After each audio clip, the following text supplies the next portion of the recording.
Here's a pachycephalosaur skull. Turtle poop. Could be about 20 million years old. Found this in Peru. It's an axe head from a battle axe. I've got a T-Rex tooth here somewhere. Here's a box from Hawaii. This is from Camilo Beach on the Big Island. Here's remnants of a bottle. This is what's left of a manufacturer of flip-flops. This is a hagfish trap. More bottles, more brushes. Anything you can think of made in plastic is here. It's like your local department store washed ashore. Plastic is going to be the future fossil. Let's say a million years from now, you're going to get this layer of plastic that blankets the planet. If there are paleontologists about, they will dig down, and when they find that plastic layer anywhere in the world, they can say, this is the age of humankind.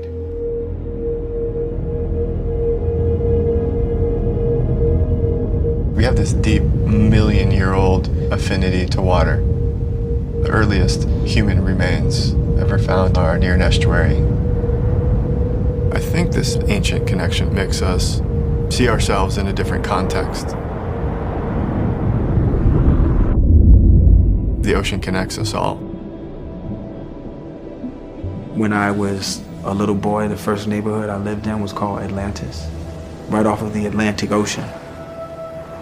And that's where I first discovered like my love for music, through the motion of water.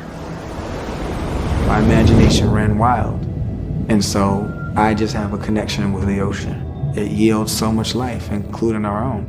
So we owe it. Life in the ocean has been evolving for tens, hundreds of millions of years. And then along came petroleum. And we started using petroleum to create plastic. Plastics were really heavily marketed to consumers as a time-saving device, as a matter of convenience. I don't think people were thinking in the 50s and 60s, what's going to happen to all this stuff? We often talk about the Stone Age, Iron Age, and the Bronze Age. And people are starting to refer to this age as the plastics age. It's in everything. It's weird that plastics could ever have such a profoundly dark effect on our future. The fact that it is so cheap, that it is so durable, that it's literally built to last forever. We're only starting to see the implications of that now. And I think when we just throw it all into a bin and it disappears, people don't give much thought to where it goes.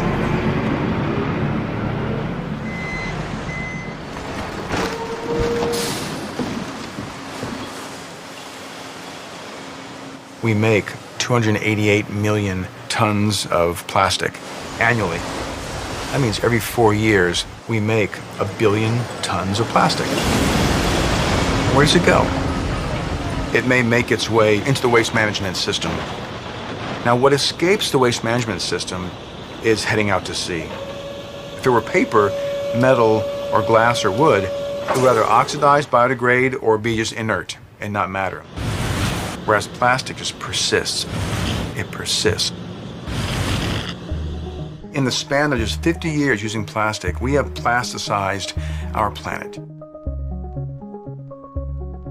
You can go out in pretty much any ocean anywhere in the world, dip a net, and find evidence of plastic. It gets there through our storm drains, through our rivers. It literally blows out of garbage cans and falls out of dump trucks. I hear there's a huge pool in near the Pacific where just garbage is just swirling in circles. Apparently there's some like humongous area of the Pacific Ocean that's covered in floating trash. They've got that giant like garbage island in the Pacific Ocean. It's like miles and miles of trash. Garbage island? What are you talking about? Can't really see it in aerial photographs or anything. It's just kind of rumored.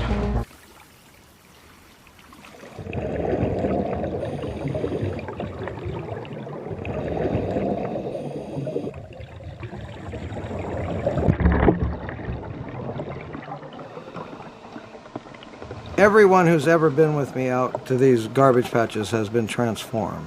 These are the remotest parts of the planet, but just about anything you throw into the ocean that floats will end up there. This is where we've organized all the samples from our latest voyage. This is what our ocean is like now. This is what it's full of. If you have a beach in the middle of the ocean,